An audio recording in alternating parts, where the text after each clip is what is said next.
Halo Gen Otomotif, pernah dengar tentang perang harga mobil listrik? Yap, persaingan di industri ini lagi panas-panasnya, terutama di China. Tapi apa sebenarnya yang terjadi dan kenapa dampaknya bisa sampai ke pasar Indonesia? Siap-siap karena hari ini kita akan bedah tuntas fenomena ini. Halo Sobat Channel China bukan cuma pasar mobil listrik terbesar di dunia, tapi juga medan pertempuran paling sengit. Perang harga ini bukan tanpa sebab. Ada beberapa faktor utamanya. Subsidi pemerintah yang menggurita. Bertahun-tahun, pemerintah China memberikan subsidi besar-besaran untuk mendorong adopsi mobil listrik. Ini menciptakan ekosistem manufaktur yang sangat kompetitif dan memicu banyak pemain baru bermunculan. Kapasitas produksi berlebih. Hampir setiap produsen ingin meraih kue pasar ini, mengakibatkan kapasitas produksi mobil listrik yang jauh melebihi permintaan domestik. Persaingan mematikan. Ratusan merek bersaing, dari raksasa mapan hingga startup baru. Untuk bertahan, mereka terpaksa memangkas harga habis-habisan. Tekanan ekonomi makro, perlambatan ekonomi Cina juga berkontribusi membuat konsumen lebih sensitif terhadap harga dan produsen harus lebih agresif. Melihat situasi yang semakin tak terkendali, pemerintah China akhirnya turun tangan. Mereka menyadari bahwa perang harga yang terlalu ekstrim bisa merusak industri secara keseluruhan, bahkan mengancam kelangsungan hidup beberapa perusahaan. Pembatasan subsidi. Salah satu langkah utama adalah mengurangi atau bahkan menghapus beberapa bentuk subsidi yang sebelumnya diberikan. Ini memaksa produsen untuk lebih efisien dan inovatif. Dorongan konsolidasi. Pemerintah juga secara tidak langsung mendorong konsolidasi di industri di mana perusahaan-perusahaan yang lebih lemah mungkin akan diakuisisi atau gulung tikar, menyisakan pemain yang lebih kuat dan berkelanjutan. Fokus pada kualitas dan inovasi. Ada pergeseran fokus dari sekedar volume penjualan menjadi peningkatan kualitas, teknologi, dan inovasi yang diharapkan akan menciptakan pasar yang lebih sehat dalam jangka panjang. Dengan pasar domestik yang jenuh dan kompetitif, produsen mobil listrik Cina melirik pasar-pasar berkembang, dan Indonesia adalah salah satu target utama. Potensi pasar besar, Indonesia dengan populasi besar, dan komitmen pemerintah terhadap elektrifikasi kendaraan menjadi magnet tersendiri.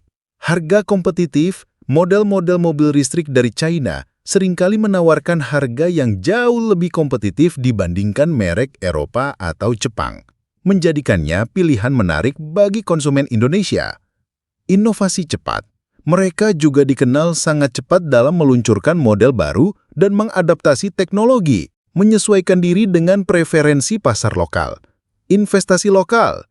Banyak dari mereka yang tidak hanya menjual, tetapi juga berkomitmen untuk berinvestasi dalam fasilitas produksi dan perakitan di Indonesia, menciptakan lapangan kerja dan transfer teknologi.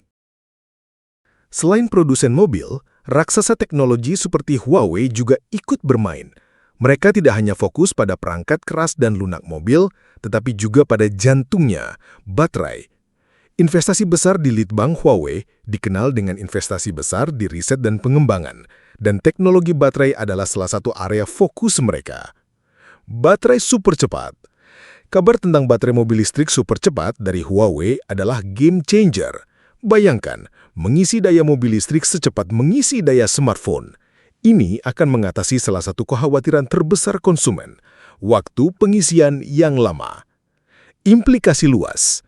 Inovasi ini tidak hanya akan mempercepat adopsi mobil listrik, tetapi juga membuka peluang baru untuk infrastruktur pengisian daya dan model bisnis terkait. Persaingan teknologi.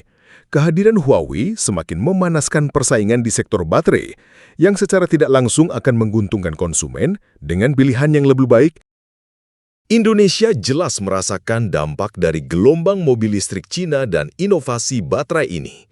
Ada peluang besar, tapi juga tantangan yang harus diatasi. Peluang 1. Akses ke teknologi baru. Konsumen Indonesia mendapatkan akses ke mobil listrik dengan teknologi canggih dan harga yang lebih terjangkau. 2. Investasi dan lapangan kerja. Masuknya produsen asing membawa investasi, transfer teknologi, dan penciptaan lapangan kerja di sektor manufaktur. 3. Peningkatan kesadaran. Persaingan ini mendorong peningkatan kesadaran masyarakat tentang kendaraan listrik. Tantangan 1. Kesiapan infrastruktur. Jaringan stasiun pengisian umum atau SPKLU masih perlu diperluas dan ditingkatkan kapasitasnya. 2. Harga dan daya beli. Meskipun ada model yang terjangkau, mobil listrik masih menjadi barang mewah bagi sebagian besar masyarakat. 3. Edukasi dan adopsi. Diperlukan edukasi yang masif untuk mengubah persepsi dan mendorong adopsi mobil listrik.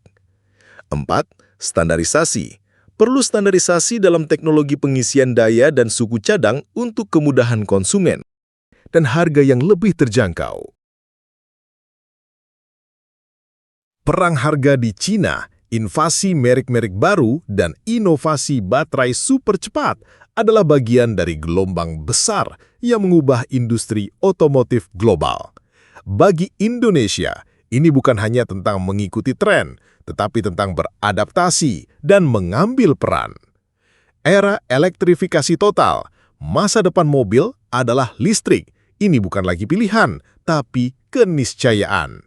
Fokus pada ekosistem, keberhasilan adopsi mobil listrik bukan hanya soal ketersediaan mobilnya, tapi juga infrastruktur pendukung, regulasi, dan insentif. Peran pemerintah. Pemerintah Indonesia memiliki peran krusial dalam menciptakan iklim yang kondusif bagi pertumbuhan industri ini, termasuk insentif, regulasi, dan pengembangan infrastruktur. Konsumen sebagai kekuatan. Pada akhirnya, konsumenlah yang akan mendorong perubahan ini. Semakin banyak yang beralih ke mobil listrik, semakin cepat industri ini berkembang. Peluang untuk inovasi lokal. Ini juga bisa menjadi momentum bagi industri lokal untuk berinovasi, tidak hanya sebagai pasar, tetapi juga sebagai produsen komponen dan teknologi. Jadi, Gen Otomotif, bagaimana menurut kalian? Apakah Indonesia siap menjadi pemain utama dalam era mobil listrik ini? Tulis pendapat kalian di kolom komentar. Jangan lupa like, share, dan subscribe untuk konten edukasi otomotif lainnya. Sampai jumpa di video selanjutnya.